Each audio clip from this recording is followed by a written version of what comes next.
They all go up to exercise. And down once more, but not so fast. They're on their way to bed at last. And then the moon is high, the sea is deep. They rock and rock and rock to sleep. When that was a book that we read to him called Sandra Boynton, The Going to Bed book. We are actually trying something new where we're trying to shoot the video before Maverick wakes up. And if you see that monitor over there, you can see he's like still asleep kind of in the distance. Since it's dry January for a lot of people, we thought we would offer some advice from our experience of being sober. I've been sober for 18 years. How long have you been sober? 16 years. We thought we would just talk to anyone who's maybe struggling on their second week of the year. Just for a little bit of background, we don't have to get into too many details. No. But we both met in recovery. We both had struggled with addiction before we met each other. So we are very blessed and very lucky that we found each other in that way, because that has never been an issue for us in our lives. But when I met Steven, we were both also in our 20s. We were both young when we decided to quit. I'm still young. But younger when we decided to quit. Right. Yeah. Right. And we made the decision to quit. We did make the decision to quit. And so I think there's a big distinction for people trying to just not drink for a month, in comparison to people trying to get sober. But we wanted to talk about some simple solutions for you if you were trying to go 30 days or 31 days without drinking. I remember when I first quit drinking, that sort of surprised me was the sugar cravings, because I'd never thought about it before, but alcohol has a ton of sugar in it. Maybe if you decide you're having these cravings and you're like, I can't do it, I want to drink, try substituting your booze with something that's sugar related. Not that you're gonna have to substitute it, but that you may have cravings and that you're gonna have to fulfill that in some way. What about you? What's something that you would offer advice to somebody who's maybe like, oh shoot, I don't know if I can make it? Well, I think I wasn't even thinking about the way you would, yes, I was thinking about feelings, but I was thinking about you should have at least 3 people you can call to talk to, that actually answer the phone and that you have some sort of relationship with, because you obviously don't want to drink. So if you feel like maybe you get to the point of wanting to drink, you should, instead of picking up a drink, you should call one of those people on your phone. Something interesting. One of the things you learn in recovery is people, places, and things. Yeah. So it could be a situation where maybe you only drank socially, right? Maybe you only drank when you were out, or having people to call is super important. Yeah. But you want. Yeah, exercise, it was a huge part for me because, without giving too many details, but when I first got sober, it's interesting, before I got sober, obviously I'm a ballet dancer and I've been a dancer my whole life, but I never really went to the gym. So when I got sober, that was when I first started going to the gym and first started lifting weights and doing cardio, just doing simple things like that. But it was really helpful because you have a lot more energy when you don't drink. People will say stuff when you say you're not drinking. Oh, yeah. And that can be sometimes for anyone who's new to not drinking or recently sober, that can be such a hang up. Oh my gosh, what are people gonna say? Because if I say I'm not drinking, and this will happen, all right? You're gonna say, oh, I don't drink, or I'm not drinking.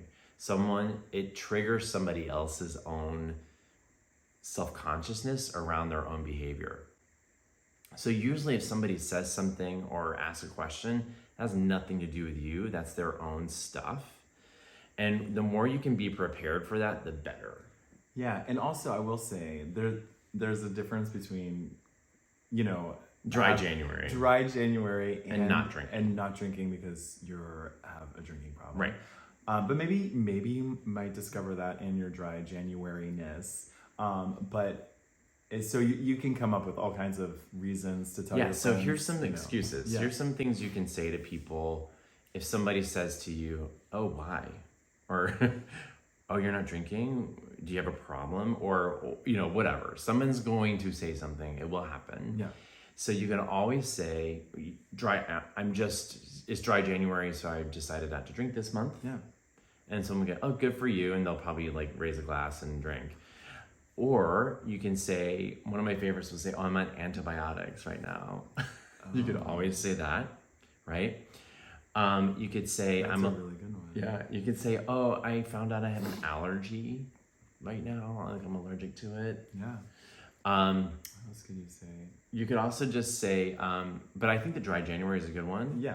I mean, that's like super easy. And If that's where you're at, right? did My like- favorite stories was somebody who, I don't know, I was maybe like 2 or 3 years into my sobriety, and I was at a party, and this girl was like, "Is it okay that I'm drinking this?" Yeah. That doesn't- And I was like, "I don't know, is it?"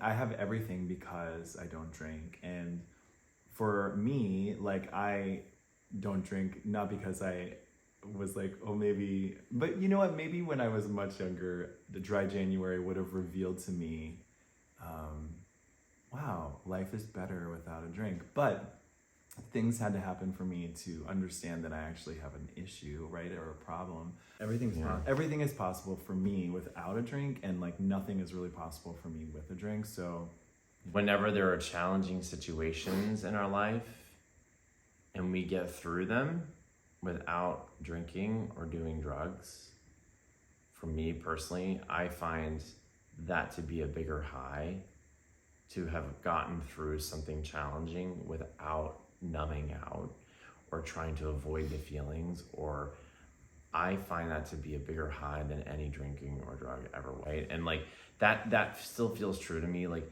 we have challenges. Like, it was really challenging to struggle with having a child. It's something we really wanted, and we've had financial struggles over the last 5 years or whatever, and we've had all these things that have happened, and we never once thought about, oh, we should just drink tonight. yeah, It that's was actually an excellent never point. a moment where it was like, let's get out of our feelings just for a night. Although- Well, it's but- hard. Although I do eat a lot of ice cream. And I think that like that to me is probably the biggest reward, is that I remember everything, where I used to black out Yeah. like once a week. I remember everything. I feel everything. While it's uncomfortable in the moment, when I get to the other side of those feelings, it is a bigger reward knowing that I can feel those feelings. There's help out there. There's people who are genuinely want to help you stay sober, and it's the first letters in the alphabet. Also, if you feel like you want to do dry January, just go for it. One of the last final things I will suggest is lots and lots of cold brew coffee. If you're doing dry January, let us know in the comments down below if any of this advice helps you, or if none of it does. If you want support, you can always reach out to us. We can get some references for you. Yeah. Make sure you subscribe to this channel if you enjoyed this video. We've got more videos coming your way very, very soon. Have an awesome January.